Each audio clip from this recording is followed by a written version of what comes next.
Thank you for this wonderful welcome in Pune.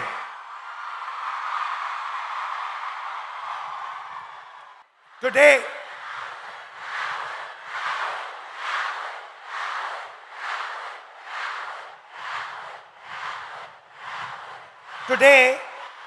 I came to Pune not to give you a lecture, not to tell you what I think, not to talk politics to you, but more to allow you to express yourself, to say what you feel, to say what you think. And what I have done is I have put a little framework, some ideas to allow you to think, express yourself.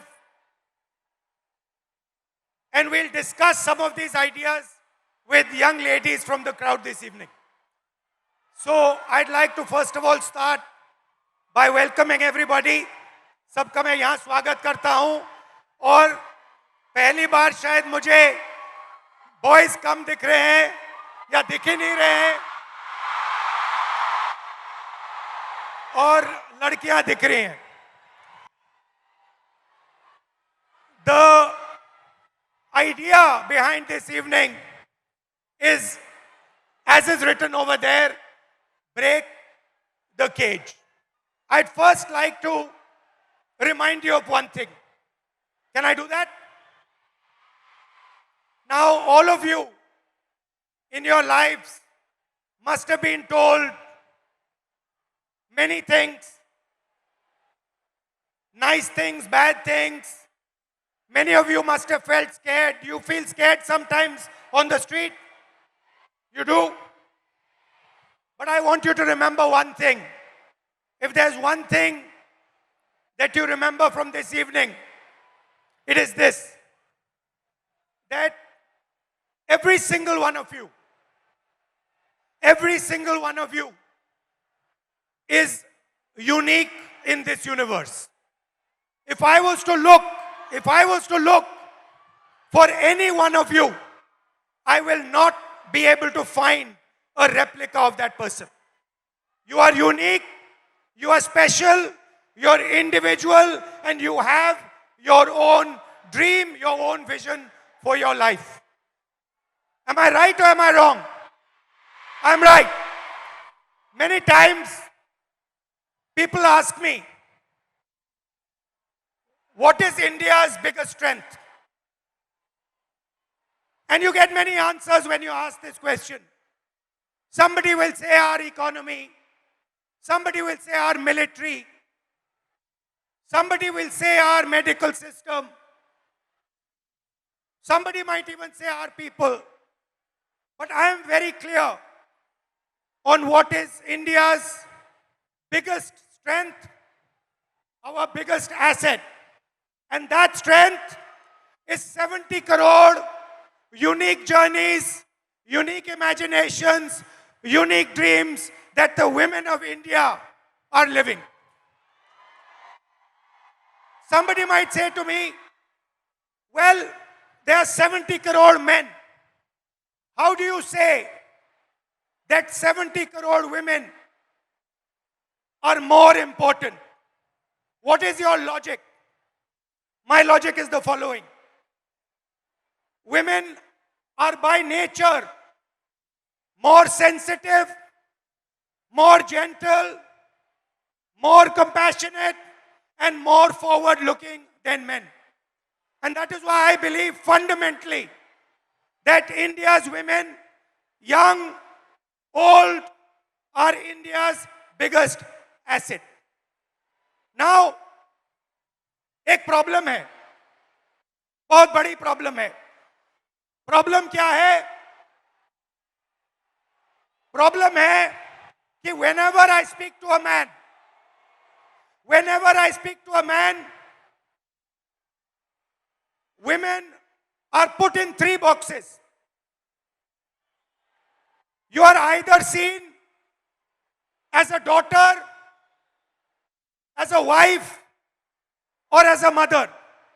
Now, there is nothing wrong with being seen as a wife, daughter, or mother. Nothing wrong with it. But this cannot be your only identity. It cannot be that we have brilliant women who are doing completely fascinating and different things, who are professionals, who are sportswomen, who do multiple different things, and then the only identity that they are given by our men is these three. And notice that every single one of those identities has a relationship with a man. So you are either a mother or a wife or a daughter. And I'd like to quote over here the Manusmriti, which says clearly, in childhood, a female must be subject to her father. Meaning, the Manusmriti says, in childhood, a female belongs to her father. In youth, she belongs to her husband. When her lord is dead, she belongs to her sons. A woman must never be independent. This is a direct quote from the Manusmriti. And these words are a shame, because these words should never ever have been spoken. The most... Hello, how are you? Hello.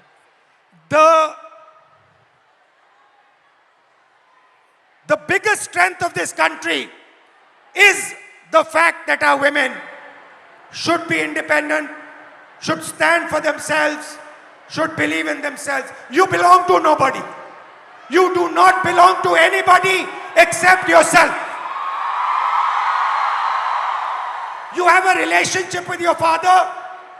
You have a relationship with your brother. You have a relationship with your husband. You have a relationship with your son. But you do not belong to them. You belong to yourself. And I'd like to listen to you. Hello, थोड़ा आपका opinion सुनना है. थोड़ा परिचय कीजिए अपना. Yes. Hello, I am Advocate Rama Prasad Zavre. I have recently graduated. I am a lawyer and I will be pursuing masters after this. I have noticed in the last 5 years that I spent taking my degree that women in my field are subjected to such stereotypes that my classmate would not be. They are given opportunities, networking opportunities, and even cases being handed to them only because they are men and they don't have a family. It doesn't matter if they stay home or not. Also, I have heard from my senior that it is a waste spending money on my LLM only because after a few years I won't be practicing and I will be raising a family, and it's really sad to see that my degree is just diminished to a point in my biodata. So how, when this happens, when you're in an exam at work and you're being told that you're a second-class citizen, that your degree does not matter, a man's degree matters, your degree does not matter, how does it make you feel inside? What do you want to say to India, to your friends here, about how you feel? Because I'm sure a lot of them also feel the same way. Definitely. I want my colleagues, my teachers, my friends to have confidence in me that I won't need to prove that I have that degree. I studied for it, I put my energy, efforts into it, and I will be successful. I don't think I need to prove it to a man. Because... Now, this is, I like this. She's saying that why do I need to prove it to a man? Why does a woman 24/7 have to prove to a man that she is good enough? Fundamental question. Would you like to say something about that? Hello, my name is Jnaneshwari. I'm from Pune, Maharashtra itself. I completed my master's in culture, media and governance from Jamia University, Delhi.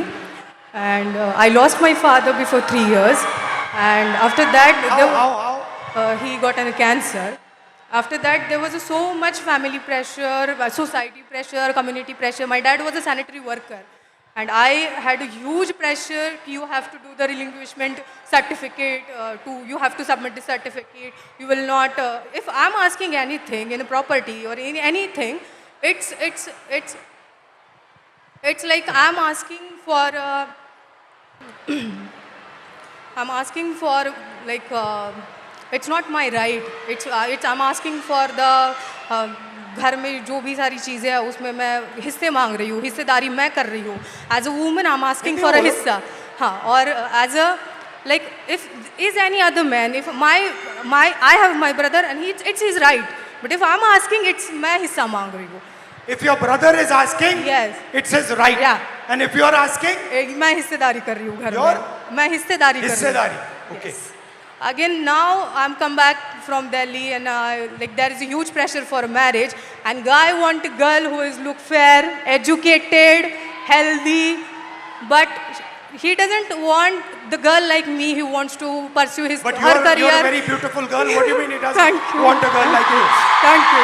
But they want a girl like me, but they don't want like a girl who is who wants to pursue her career in journalism, in PR, or any social where you connect with the people, or it has a social job. They don't want like girl like me. They want 9 to 5 girl who is doing office work. She will come back at 5. She will serve you She will cook for you. She will serve you food and everything. The girl like me who wants to go into the journalism field, who wants to go on the. But why would a man not be proud of a wife who goes out, works, is independent, is living her own vision, her own dream? Why is it that the Then- man is uncomfortable with this idea? Then I think the man or his family would not be able to control on her, But why is this control so important for a man? because always women treated as a secondary sex or human. They're not treated as an equal, or they're not treated as an equal human being or an equal citizen of this country, I feel. Do you think men feel they are superior to women? Yeah, definitely. Yes. They do. Yes, they do. So it's a mindset problem. Yeah, it's a mindset problem. It's a patriarchal problem. The way it's And you come into contact every day of your life with this patriarchy. yes, The roads are controlled by the patriarchy, yes, right? yeah, The businesses are controlled by By the patriarchy. patriarchy. The school education system is controlled by the patriarchy. there is a caste hierarchy. Yeah. So how do you feel about this? Like I just wanted to treat my education, or I wanted to look at my education it's a dignified thing. I wanted to treat myself as a human being, not as a secondary person or the citizen of this country. Do you get angry? Every day, You get every angry night. that what is going on? How is this Yes. happening? Yes, every day I got angry. Every night I started thinking about this, how it's like this. I'm educated. I completed my masters in Jamia. Still, I'm facing this. I'm an educated one. Still, I have to face this every day, every night, in every table conversation. It's every time. It's like, oh, you are the girl. You will You get. are? You are a girl. You will get everything. It's not about, oh, okay, you are educated, you have your own dreams, you have your own ideology, you can think, you have your own thoughts. It's not never like this. It's always like you are a girl, you are good looking, so any man will get married to you and you will have a good life. Right. Yeah. Well, thank you. Yes. Thank you. Nice to meet you. Thank you so much. Thank you, sir.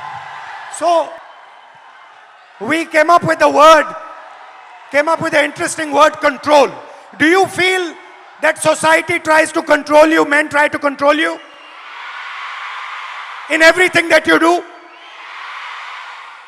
So, here is a trap. And there are 4 methods of control. And I want to understand from you, have I got this right or have I got this wrong?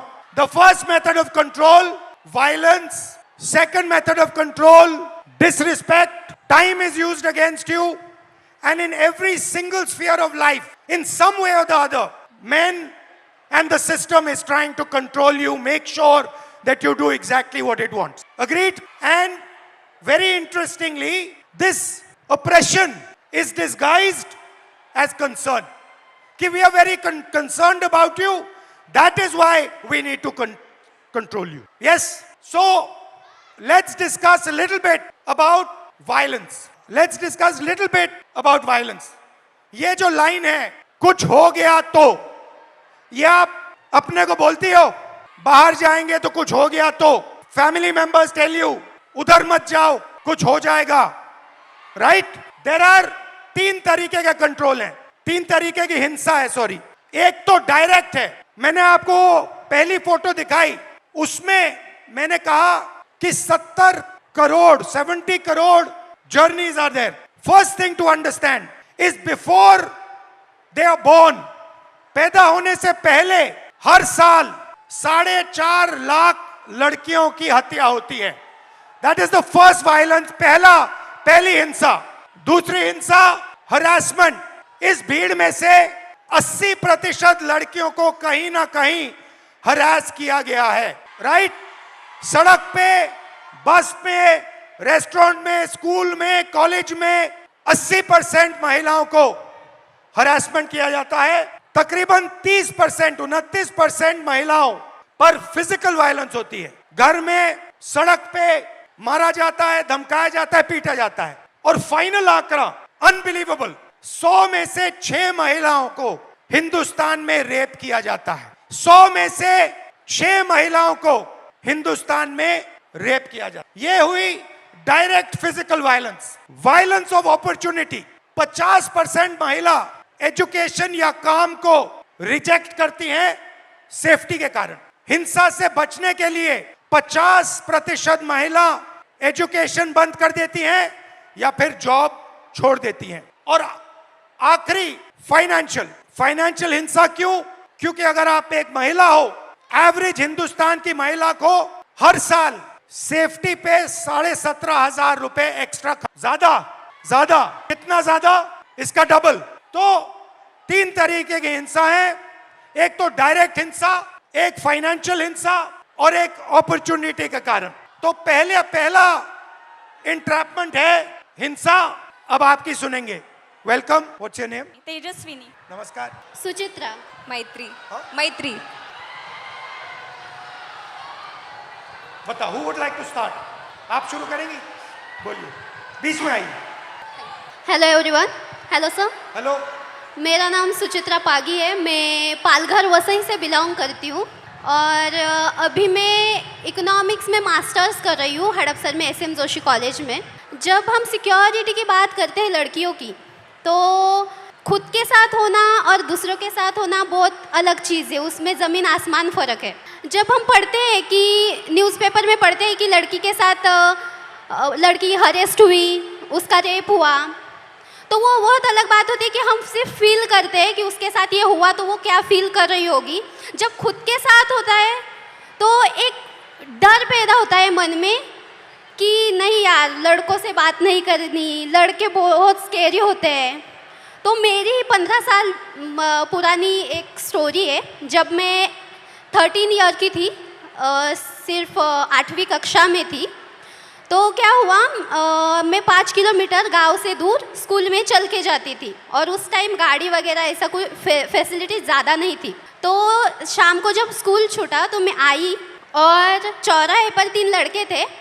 Literally वो बहुत ज़्यादा drunk थे और उनका as भी 25 साल से आगे था. तो कितने थे वो? 3 लोग थे 3 लोग. और वो मैरिड थे और मेरे साइड वाले गांव के ही थे वो आप लड़के. जानते थे उनको? नहीं, हम जानते नहीं थे, लेकिन वो साइड वाले गांव के ही लड़के थे. तो क्या हुआ, उन लोगों ने हमें घेरा, मैं और मेरी दोस्त थी, और उन्होंने हमें छेड़ा.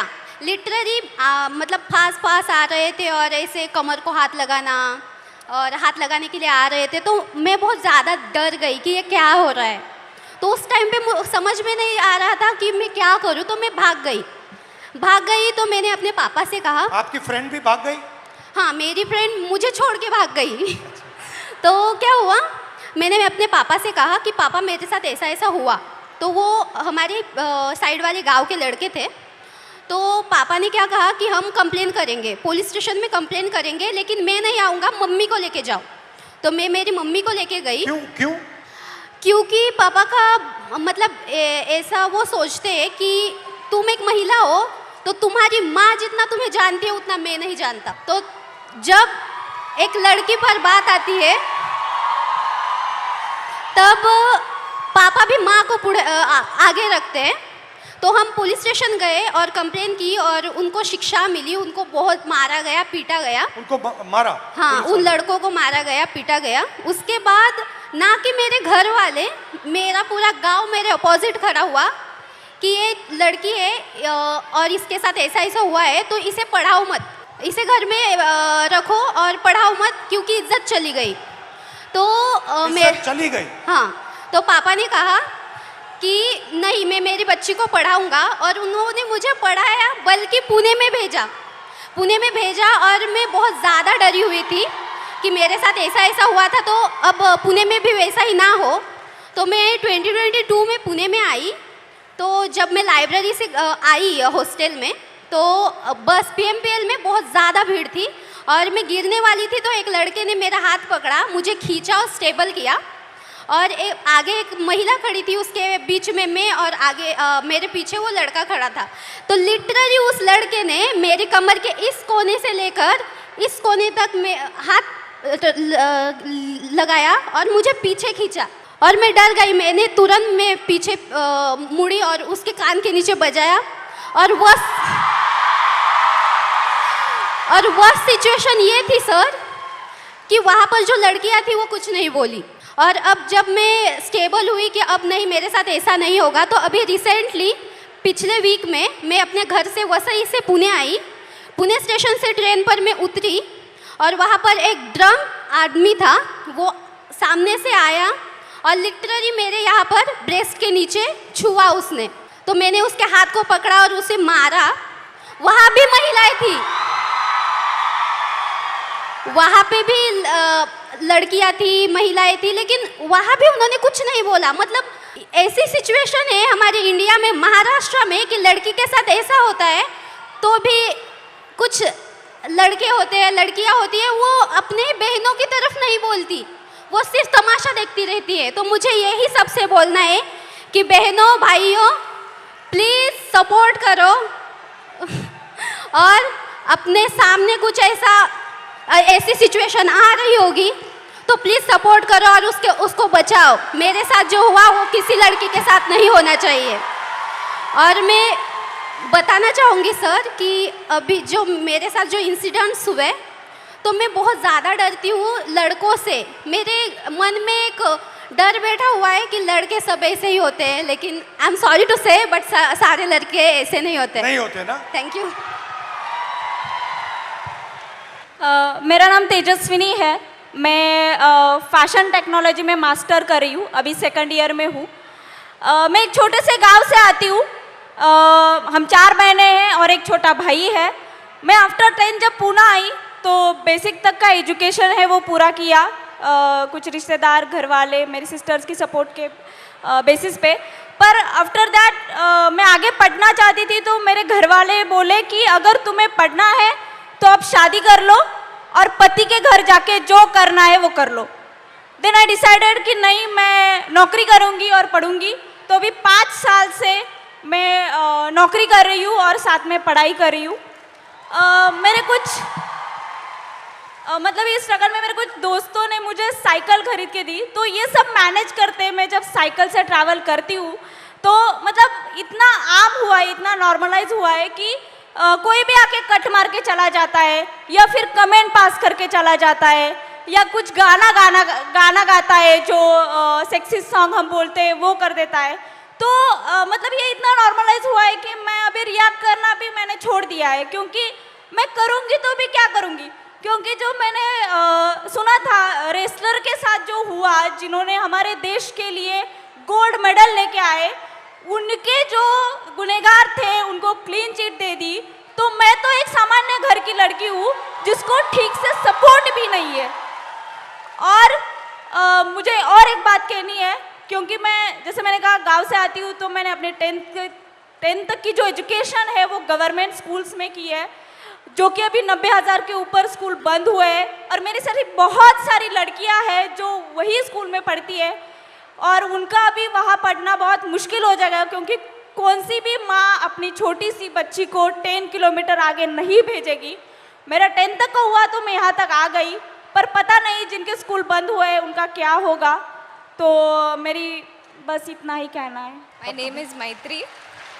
I am currently a psychology student studying in Pune University, and I travel by daily commute by public transportation literally almost every single day, and I feel like safety is becoming a very big concern because I leave early and return home late, so it becomes a very What time? What time? I you leave leave and what time? around 8 a.m. and I come home around 9:30 p.m. That is very late for where I live. Yeah. So I feel I coming from an urban city is very probably I don't have to give up my education because of my safety. But the girls from the rural area region have to. Their parents prefer that if they have to send their female children out to study, because villages don't really have schools for higher education. They prefer their son goes outside instead of their daughters because it is really safe. And I feel if education, the access to education has to become so difficult, I think it is becoming a barrier for education. Why do you think this mindset, ये जो mindset है कि बेटे को educate करना है, बेटी को एजुकेट नहीं करना है, बेटा जॉब कर सकता है, बेटी को जॉब नहीं करना है, ये माइंडसेट आता कहाँ से? I think the social norms created around कि लड़के कमा के खिला देंगे माँ बाप को, लड़कियों को तो शादी करके जाना है, तो लड़की का करेंगे क्या? Thank you. तो नेक्स्ट, अभी हमने आपको हिंसा की बात की, अब कंट्रोल की बात करते हैं। लड़की बहुत मॉडर्न हो गई है। 60% हमारी जो लड़कियां हैं, 60% घर से अकेली नहीं जा सकती। अगर घर से बाहर जाना होता है तो किसी के साथ जाना होता है। सेकंड, 45% शादी के लिए या हाउसवर्क के लिए 45% शादी या हाउसवर्क के लिए ड्रॉप आउट करती हैं। और आखिरी जो शायद सबसे अमेजिंग आंकड़ा है, और इससे तो मैं बहुत हैरान हुआ कि इस देश में सिर्फ 8% महिलाओं के पास इंडिपेंडेंटली ओन्ड प्रॉपर्टी है। मतलब फाइनेंशियल कंट्रोल, मूवमेंट पे कंट्रोल, और आप क्या करोगे उस पे कंट्रोल। नमस्कार, hello. My name is Pradnya. Nisha. My name is Sheikh Amna Usama. You can say. What? Yeah, I'm a translator. I'm Anushka, and my name is Anushka, and I'm translator for Nisha. Yeah. So, कौन शुरू करेगा? आप करेंगे? बोलिए। So, नमस्ते control, sir. आपको control कैसे किया जाता है? फाइनेंशियली कंट्रोल कैसे किया जाता है? मूवमेंट में कंट्रोल कैसे किया जाता है? So, namaste sir and hello everyone. My name is Pradnya Kumar Gawande and I am the student of YSY BSc Cyber and Digital Science. So sir, हम सब समझ रहे हैं या फिर ऐसा बोल रहे हैं कि पूरा जो वर्ल्ड है अभी AI पर डिपेंड है और साइबर सिक्योरिटी पर डिपेंड है।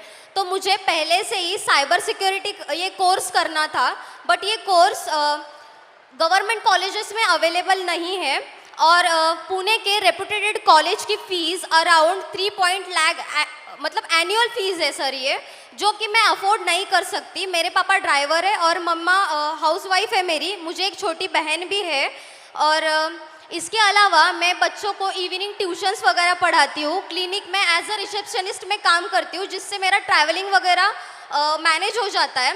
तो मैंने मेरा डिसीजन चेंज करके दूसरे कॉलेज में एडमिशन लिया जहाँ पे मुझे साइबर सिक्योरिटी स्कॉलरशिप के साथ नहीं मिल रहा था, तो मैंने दूसरा कोर्स ले लिया cyber and digital science. So sir मैं क्विक हिल फाउंडेशन की तरफ से साइबर अवेयरनेस करती हूँ और मुझे बच्चों की प्रॉब्लम्स ये समझ आ रही है, महिलाओं की प्रॉब्लम्स ये समझ में आ रही है कि एआई के द्वारा उनके फ़ोटोज़ बहुत अश्लील मतलब वे से एडिट करके उनको डिमांड की जा रही है कि अगर आप मुझे इतने इतने पैसे नहीं दोगे तो मैं आपके फ़ोटोज़ सोशल मीडिया पर डाल दूंगा।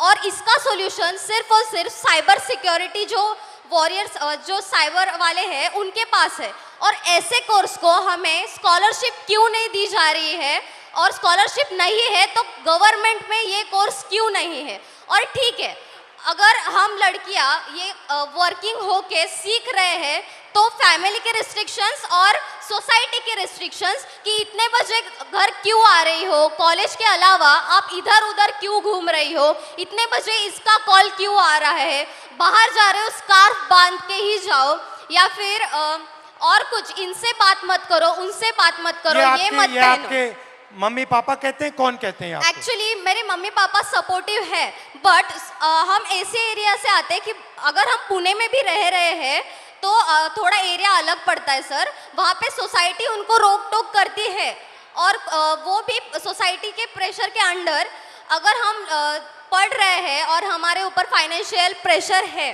तो हम करियर पर या फिर हमारे जो स्टडीज़ पर कैसे फोकस कर सकते हैं। और दूसरी बात यह है कि अगर हम काम कर रहे हैं तो हमें ये सब रेस्ट्रिक्शंस, ठीक है, अगर मैंने माना कि ये हमारे सेफ्टी के लिए है, बट ये तो डायरेक्टली हमारे फ्रीडम पर वार हो रहा है।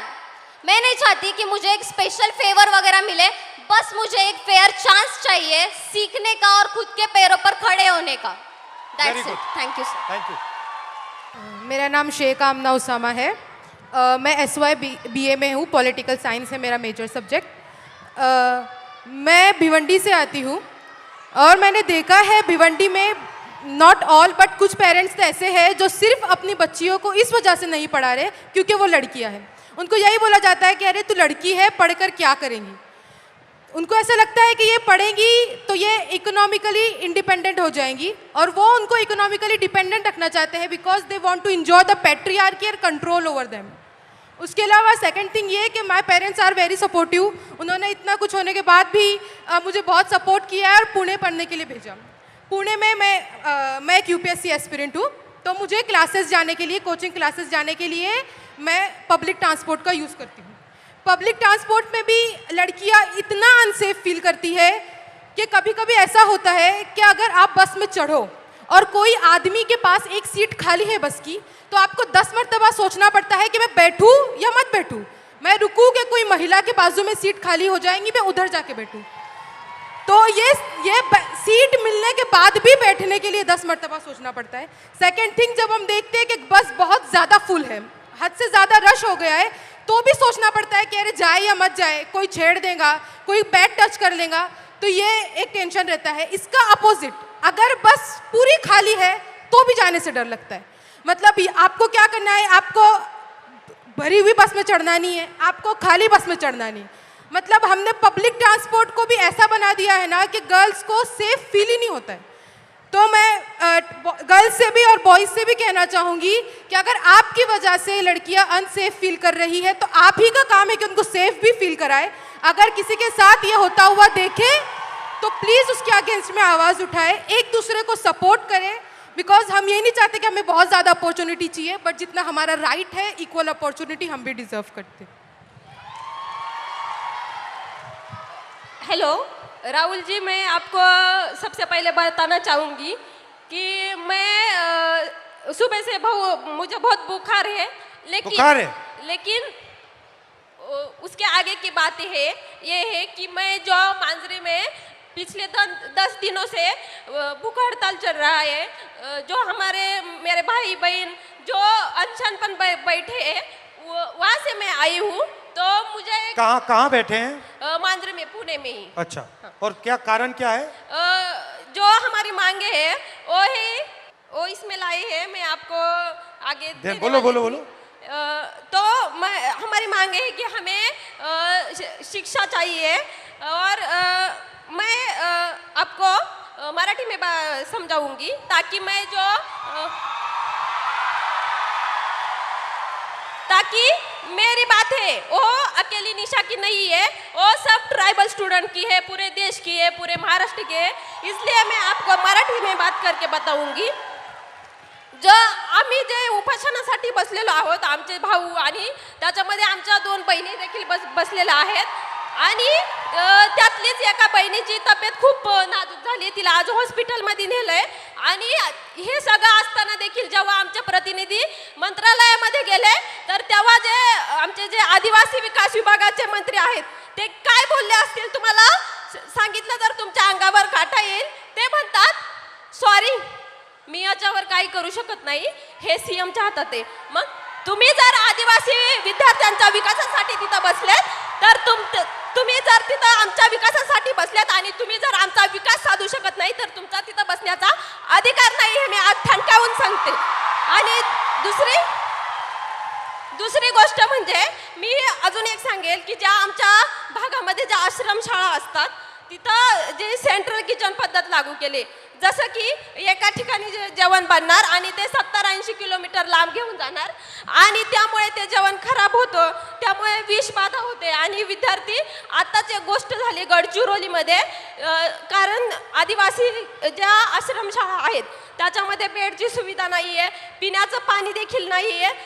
त्याच कारणामुळे गडचिरोलीमध्ये विद्यार्थ्यांनी झोपेत असताना त्यांना मण्यार सापाने दंश करून 3 विद्यार्थी मेले आणि 3 विद्यार्थी अजूनही हॉस्पिटलमध्ये आहेत. तर आमची मागणी अशी आहे की त्या विद्यार्थ्यांच्या पालकांना ॲटलिस्ट 1 कोटीची तरी मदत करा आणि ह्या सरकारने त्यांची मदत 4 लाखांवर मोजलेली आहे. तसंच आमचं त्यांना एक म्हणजे मागणं आहे की ज्या आमच्या आदिवासी विद्यार्थिनी असतात, तुम्ही जर पाहिलं ते जे आदिवासी हॉस्टेल आहेत ते जे शहरं आहेत जसं की पुणे, मुंबई, तर जे पुण्याचा जो सेंट्रल भाग आहे तिथं नाही आहेत. मांजरी, कोंढवा और इस वजह से जो हमारा शिक्षण है, हम जो पढ़ते हैं वो पढ़ाने के लिए टाइम ही नहीं रहता क्योंकि 4-4 घंटे हमें वहाँ जाने आने में ही लगते. तर ह्या सगळ्या मागण्या घेऊन आम्ही मागच्या 10 दिवसापासून उपोषणासाठी बसलोय. तर माझी तुम्हाला विनंती आहे की मी तुम्हाला जे आता निवेदन दिलं आहे त्याचा विचार करून तुम्ही आमच्या आदिवासी विद्यार्थ्यांसाठी काहीतरी करून आमच्या मागण्या सोडवण्याचा प्रयत्न कराल. थँक्यू.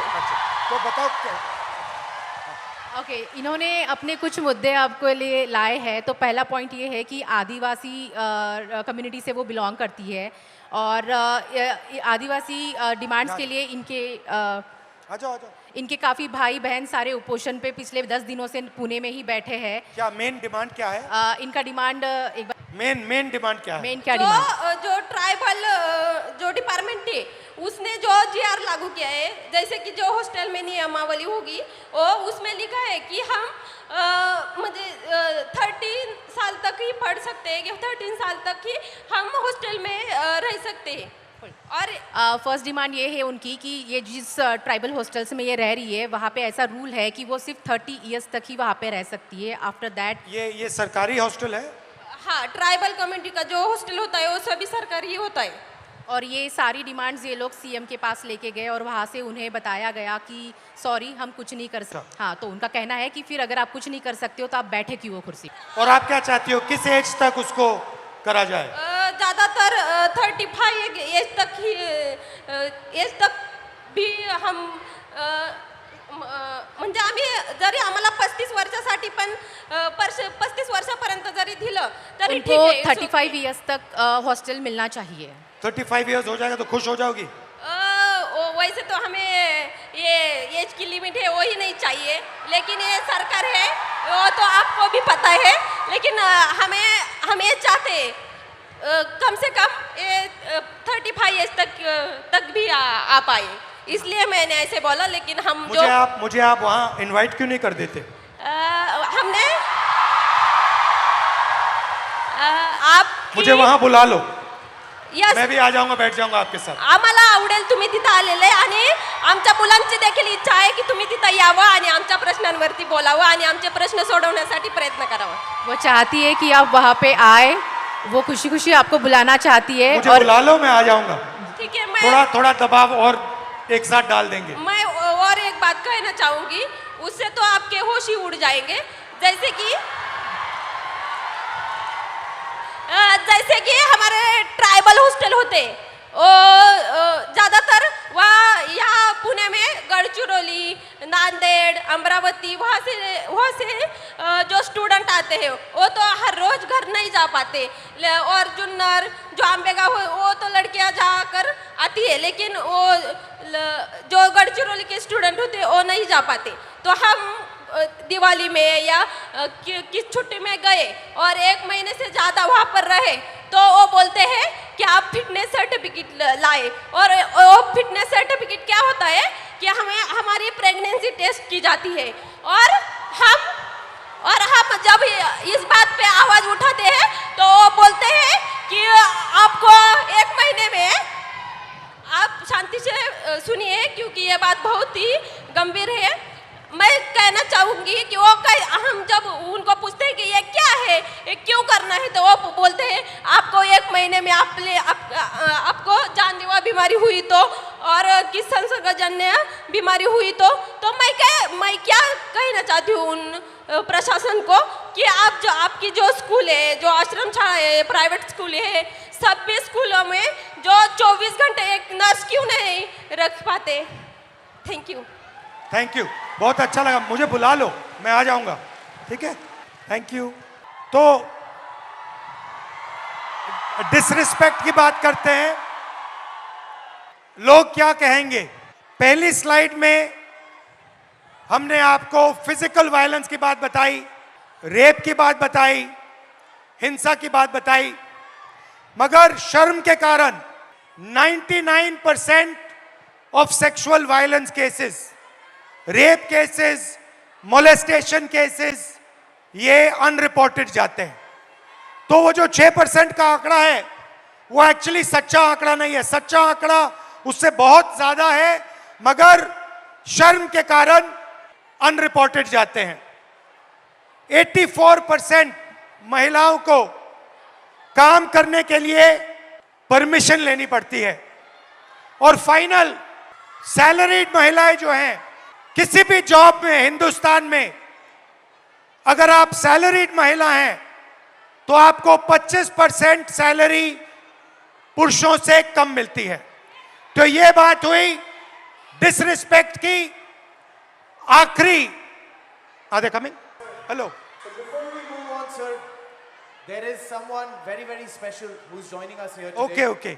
And sir, भोजपुरी गानों से पॉलिटिकल सटायर भी करती हैं। Neha Rathore ji is here. So Neha Rathore ji, please join us. Disrespect, आप डिसरिस्पेक्ट की बात करेंगी? जी बिल्कुल, और बिल्कुल डिसरिस्पेक्ट और इज्जत पे हम लोग बात करने आए हैं।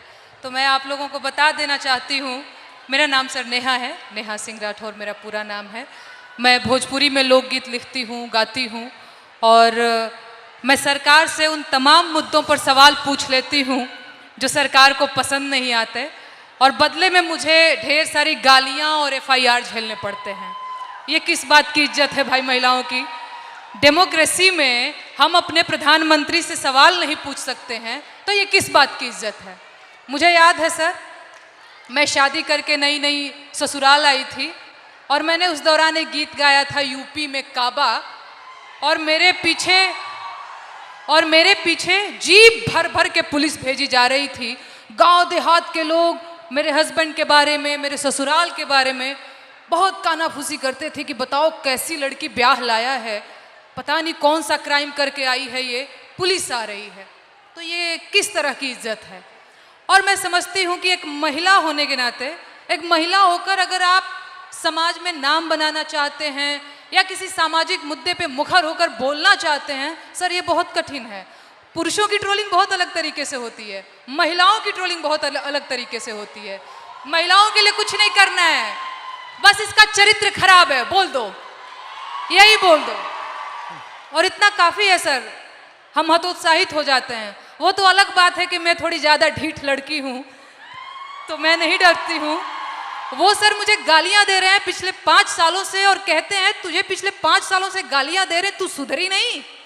मैं उनसे बता देना चाहती हूँ कि मैं नहीं सुधरने वाली हूँ। मैं भी मुझे भी सालों से गाली दे रहे हैं, मैं भी नहीं सुधर रहा हूं।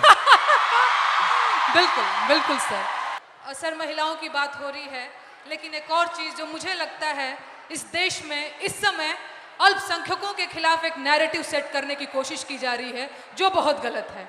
उनकी वतन परस्ती पे बात आ गई है, उन्हें आतंकवादी कहा जाता है, उनके देश प्रेम पर सवाल उठता है। Thank you very much, lovely, शुक्रिया, बहुत अच्छा शुक्रिया गाया। मुझे ये मंच देने के लिए, बहुत धन्यवाद sir. Thank you and come and see me sometime. And final ताला, फाइनल कंट्रोल, समय का अब शादी की उम्र हो गई है। Time is weaponised. एवरेज जो महिला है, जो लड़की है 15 से 29 साल की, वो एवरेज घर में 5.5 घंटे काम करती है। उसी घर में एवरेज लड़का 30 मिनट काम करता है। लड़का बाहर जा सकता है, लेट आ सकता है, कभी भी बाहर जा सकता है, मगर आप लोगों को 8 बजे शाम वापस आना पड़ता है, कर्फ्यू होता है। Right right.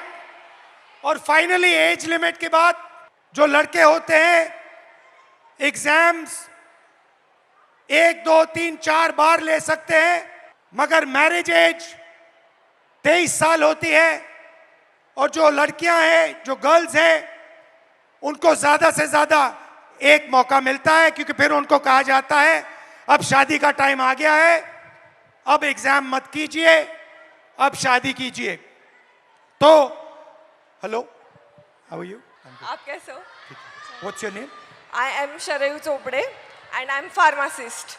एंड आज यहाँ पर मैं सारे एमपीएससी एस्पिरेंट की आवाज़ बन के आपके सामने आई हूँ। बताइए।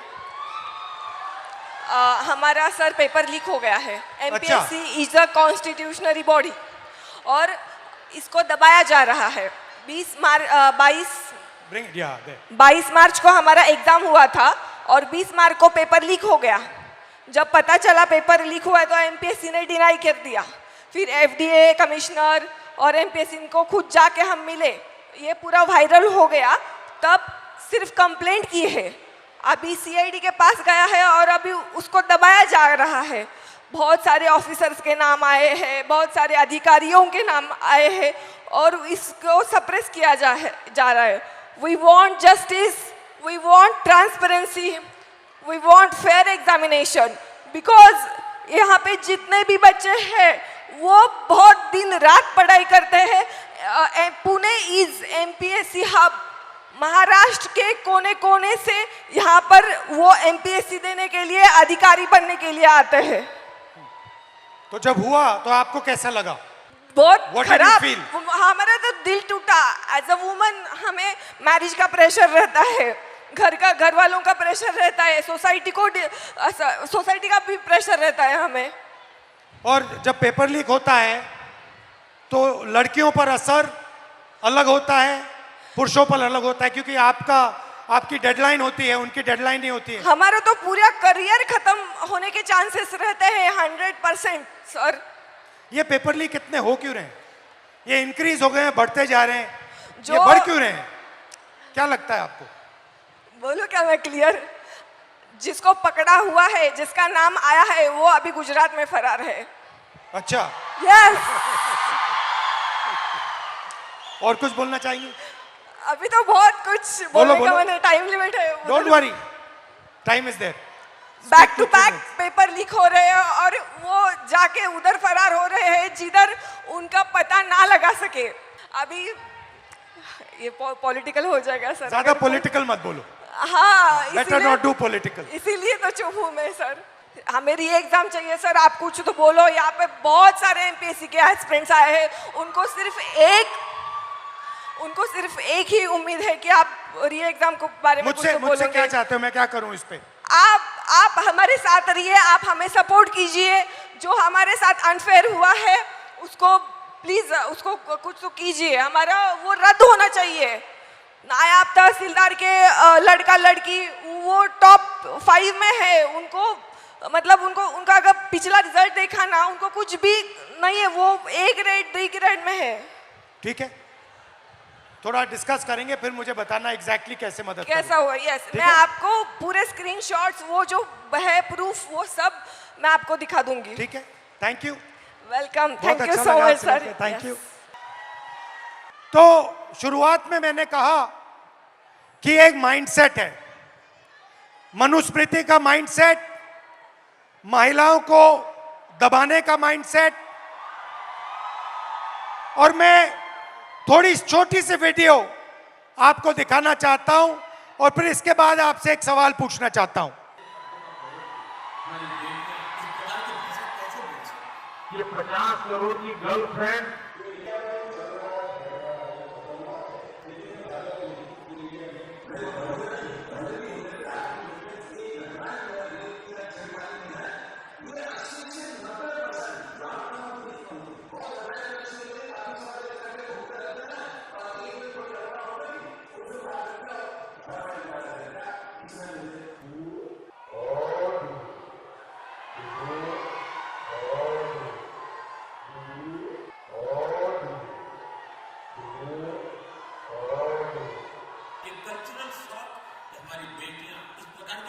तो मेरा सवाल है और आपसे सवाल है कि जंतर मंतर में गालियां लड़कों ने भी दी और लड़कियों ने भी दी, बट प्रधानमंत्री कह रहे हैं कि गाली देना कल्चरल शॉक लगा हमें, क्योंकि लड़कियों ने गाली दी। लड़के गाली दे तो कोई प्रॉब्लम नहीं है, उनके लिए अलाउड है,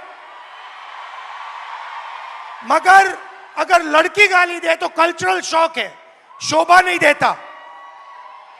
मोहन भागवत जी कहते हैं कि इंडिया में रेप होता है और भारत में रेप नहीं होता है। खट्टर जी कहते हैं कि 80% रेप महिला के कारण होते हैं। तो ये एक माइंडसेट है और ये इस माइंडसेट से लड़ाई चल रही है। माइंडसेट क्या है कि लड़की की एक जगह है, वो पिंजरे में बंद होनी चाहिए, उसका कंट्रोल रहना चाहिए, उसको काम नहीं करना चाहिए और लड़कों को फुल फ्रीडम मिलनी चाहिए। वो जो भी करना चाहे करें, गाली देनी है गाली दें, काम करना है काम करें। ऐसा हिंदुस्तान हम नहीं चाहते। हम न्याय चाहते हैं, सबकी रिस्पेक्ट होनी चाहिए, सबकी रिस्पेक्ट होनी चाहिए, लड़कों की होनी चाहिए, लड़कियों की होनी चाहिए। और ये जो आपके दिल में है, जो डर है, इसको जल्दी से जल्दी मिटा देना चाहिए हमेशा के लिए। तो आइडिया क्या है? ये जो महिलाएं हैं, जो लड़कियां हैं, ये हिंदुस्तान की स्ट्रेंथ है। आप इस देश की फाउंडेशन हो, आप इस देश के फ्यूचर हो। आपको पेट्रियार्की दबाती है, डराती है, धमकाती है, कंट्रोल करती है। मिलकर इस पेट्रियार्की को खत्म करना है। Smash the patriarchy. And my message to you, simple message, be loud, be proud and fight for your space in society. Hello, we'll do it. I'll just do it. Hello. देश में लोकशाही आज लग रहा है।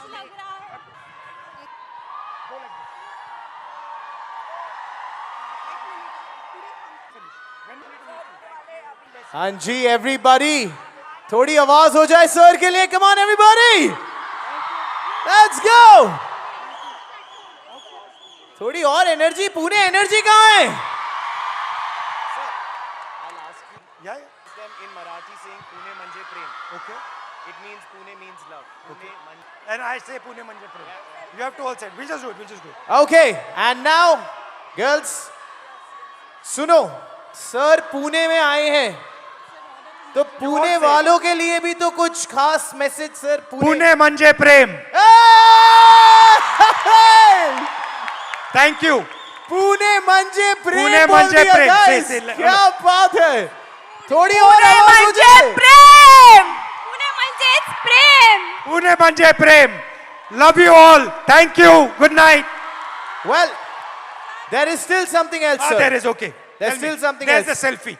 There is, that definitely is, but there's something else also. Okay. क्योंकि आपने कहा पुणे म्हणजे प्रेम, and what is that? अच्छा. पुणे तिथे काय उणे? And now, Thank you. and now, सब तैयार हो जाओ सर के साथ सेल्फी के लिए, everybody. सारे मोबाइल फ्लैशलाइट ऑन, सारे के सारे. सर, पिछली बार आपने पिंक शर्ट पहना था, ये तो जलजला मच गया था. इस बार yellow is the season. I am sure पूरा इंडिया ये भी फॉलो करने वाला है. Let's get a nice selfie now everybody, come on. Here we go. Very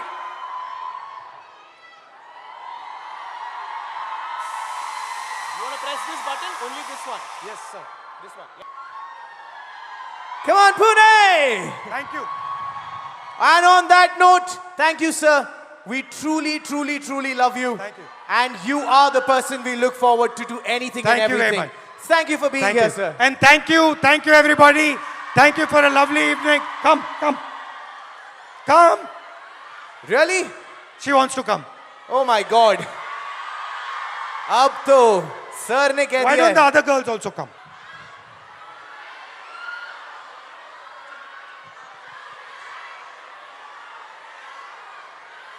ऐसे ही नहीं कहते कि सर बड़े दिल वाले हैं, सारे आ गए. Everyone is here. Come on. We do a selfie. Come. Hi.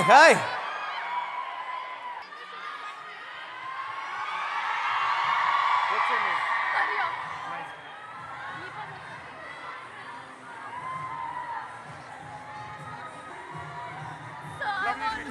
I want to talk to you about many things. I would love to meet you.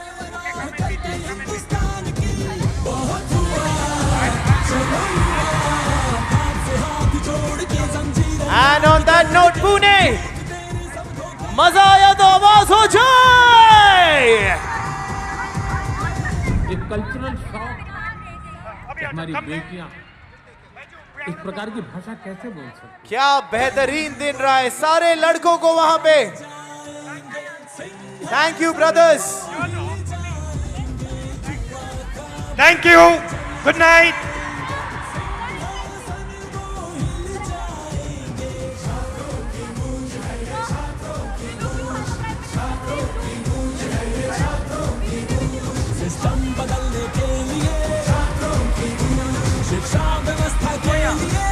I forgot. Welcome and love you to the boys also. Good night. Thank you. Times डिजिटलला like करा, share करा, subscribe करा आणि bell icon दाबायला विसरू नका. Times digital.